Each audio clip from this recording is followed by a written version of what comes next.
Oh, Hana, the way I feel me, Bogwa. Who can you why you want to wear with Bosarime? Baba, say, we're born. Oh, one mama, if you walk my way, do places here, born. I passengers, I leave your passengers. Oh, only we told Wogwa.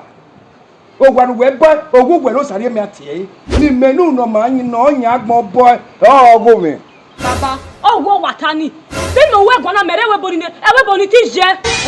Come on, when where? Oh, Sade make you a doa. Oh, Rebuwa. Oh, damn way. Oh, damn well. Rebuwa. Rebuwa, damn well. If we were one, and if we were women, I did women. He wanted to heal one. Yamuri area with me. A head by home. Oh, who way? Okay, why I go back this way? We are damn. Rebuwa, Bammy. Inawe emi omano mere yato omari no dukato yebuwa woroto tepe ebogu mena ya fio woroto to ebogu ma wa mene no we no we ya fio yebuwa ye we tamu wa e beri no ku wa ni fake no eje we no original no raw no wa na wa ni rebuwa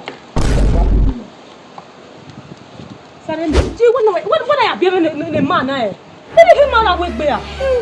Iti wa ye wo bo me dai.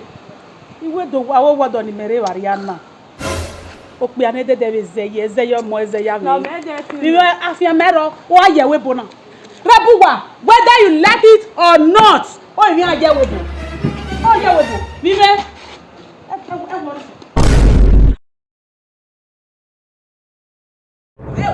If you want to become away. Oh, so what me go wana. Oh, sweetie, wana egbewe here. Oh, visuwe me here. Nana mi egbe, Owa-Iwinaye erene. O ageme be nage e color television. Ade si wo wa. Arebuwa. Ja. Baba o be agbeje mewa. E ke no kwa ko na itula adian. Ha. We na de tare me we mi osisi wo bi me a. Iresa. We mi osisi wo bo me. Mama enu kwa mi rana. Erigo me ya doyi. Erigo me ya deba kwe, erigo me ya weto. Igo pa ero no rie mebe ti agbe. Rebuwa. Igo pa ro ni rari eme wo wana. Se ye fe era ije bi amu meje huga. Ha! Rebuwa. Erigo no ya doyi, erigo yo ya deba kwe.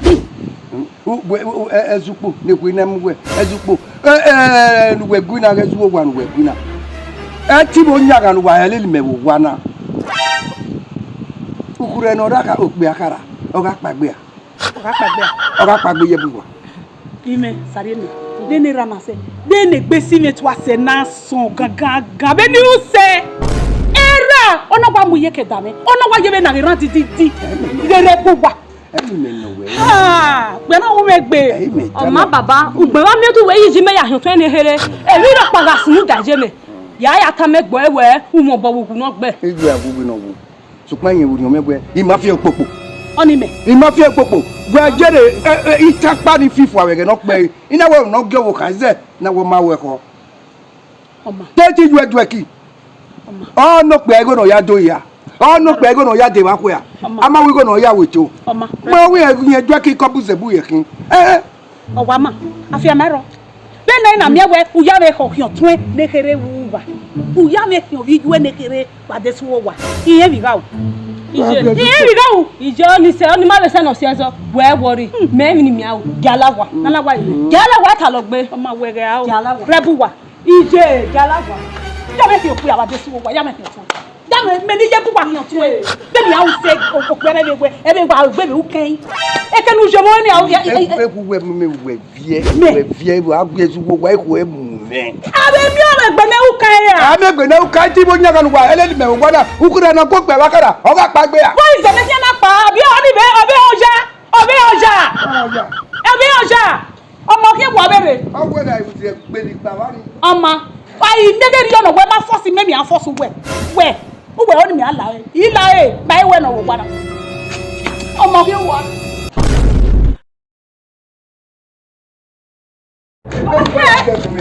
lọ́sẹ̀ yẹ́ lọ́sẹ̀ yẹ́. kẹ́ ó wà lẹ́kí akẹ́kọ̀ọ́ wa kó kí n pa bẹ́ẹ̀ ni wẹ̀ kẹ́lẹ́ sẹ́nà ọ̀hán náà dùwẹ̀ yà fi mẹ́ bó wà ògùn kí akẹ́ wà yọ̀ wọ̀n wẹ̀ yà á rí ẹ̀wẹ̀ bó sàrẹ́ mẹ́.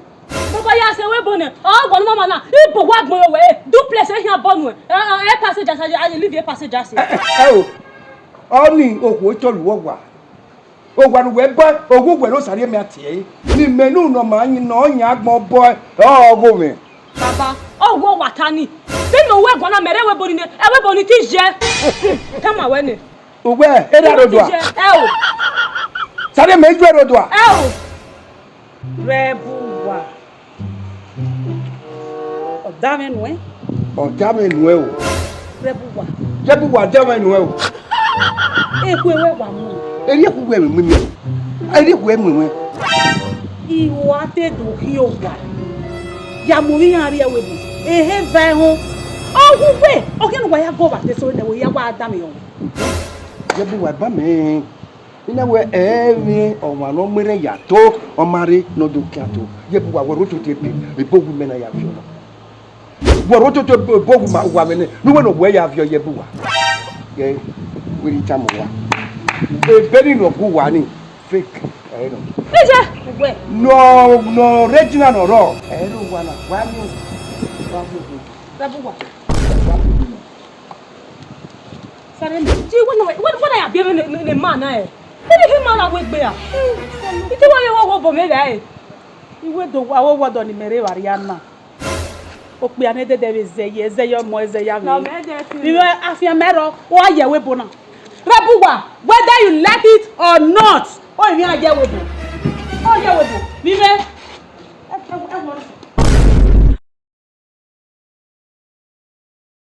ije e no ira me ke we dede e na hia ben ma be jo ni kai. nu na rukmo wa re mo ye seleke o ya ke we dede be ne mi ya hia e na iwe na hia ben unu mo bia ya ha Nene ruwe pe do bo be ro wa ma wo. very good ije e dey tight elegisi no iwa re ni na keke be wu bi bata idegwe Sáré me. O degun me. la wa nu do ya mu egbe ya do ba we there ale mi na ni yen wu na e na hia ben Gada wa mi ya mu ya fe. Ko se mi me sáré me. la gwa ele mu mo se no de pa do ya we wa We se ya e de na na. ya ja we fisho Wo wa ti wa de na ya ni me. ije iwe mi mi o na wo je mi ajo no na hia hin sweet Imose. Ka bo me. eri be am mi we be na je eri be am mi we o de gbe ate baptize Sáré me se mi me. ije mo se Imose. gbe o ije to mudia mu we fisho mudia Ọmọ na ma go mete. Eko mi me. Eko. Omu ele. gani ide mo de ije safo oye no smell here e be je pe mudia ki oya safo ije mudia oye nu wo bo be na o we cheese and then you na o we ibi me we o we cheese we cheese kai Rebu wa. oya ba Yes. Ena. Rebu wa. Era na here. era me no ba Okay, rebu wa me no. Rebu wa wera na. Me ni yebu wa no. O ya di. meyen Rebu wa. Rebu wa bi aje. E ba we subi a. Gebegi. Go down. E ba we subi rebu wa. Ya ye. E ba we yitela we ne pie ujo bi awu nya e. Rebu wa do anu pa ni gbe ma le. Gera. Do ma nu onu nu mu egbe ma dun na. Oni me ni yebu. Do nu onu mu egbe ma oporo wi oko gbe nu na. O la. E mata. We. baba me so be dio Rebu wa. Mami onu wa me me na. Wo go so eke. O onu ya me fian so no mari no. Ite we ni kono e. Ni ku me na to. So papa no me aka mu we nya we. Iye ro, iye reki. Iye ra te gere. ije o de ya gbe ona e me plus 10 minus nothing What are you? Oh, mock you, Yano, my game, Rebuwa. Game, Gekun, Satato way. He may hear me. Is it well international. Who did you cut it? Oh, what on you? What's in there? No, Yammy. I don't want to marry. Can't say, who never had a mouth. Is you after my fear? That I am near about an hour. Yeah, or mocking me. Where were it?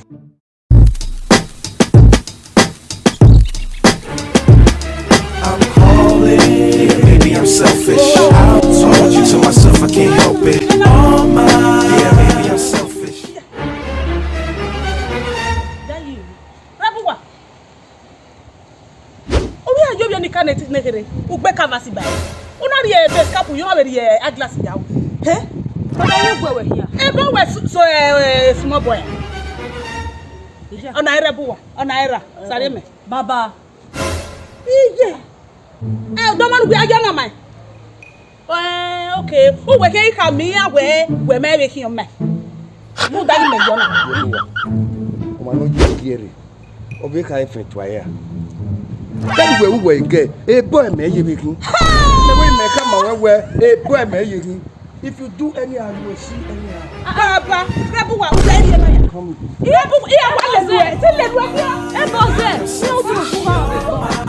Ladies, and I can't. Maybe I'm selfish. I want you to myself, I can't help it.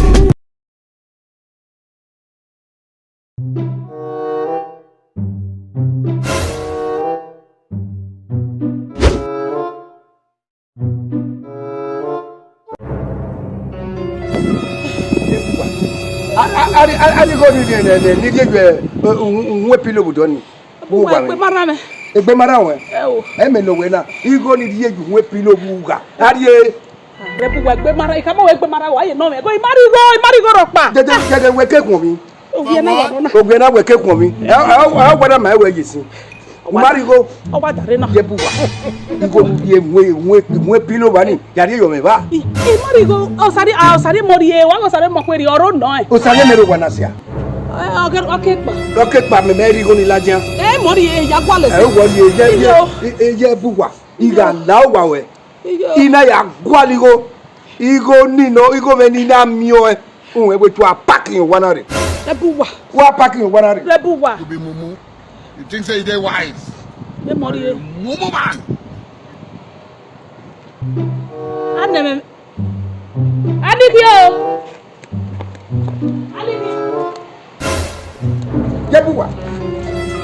Yebuwa la re Bonaki yebuwa Bonaki Isaki amane ni go ni me gwalo nu mari ai mori e wori e bona je fo ana abukun we ra yo marua we gbe we igo na je fo ana je biwa wa we ra ba ni je ne Rebuwa igo ni yari ku e isi koko igo nu je don megiwa igo gweme igo ni mayari ku be yakwe gwebe miti e marriage wari oju gwe yin ewu mi go ya gun yan sige miti wu ba e na me wiri o tori oju gun e bo wa ye bo wa oju we wa we ara yan ti ra igo pologbe ni ma se bi yakwe oju gun mai de aka target big big target bo kan me miti ido ya se 6000 ba ike do la moto igo gweme nu du ara go me no a nu du ara me wo wa me gi o miti a where go ni me du oni re ri we digo ni enu ye buwa me ma wo du ko ma wudo usati egbe na ya du e ti o mi jam yo iye o to me no ro kun po odo obi gbowudo mi ego now origo we mene we da we igo no bi gbori enu e uri ege wala o Rebuwa la wa ya rero kele mi ego wa ya rero wa ha ma we ukieva na wa ukieva ha yo to no rie ni make de ba no rie nu we salogbe ma be gwa wo na ni Rebuwa ye rigo na meni na na mi go ni aya sige mi ti o de ya target Rebuwa la ha Rebuwa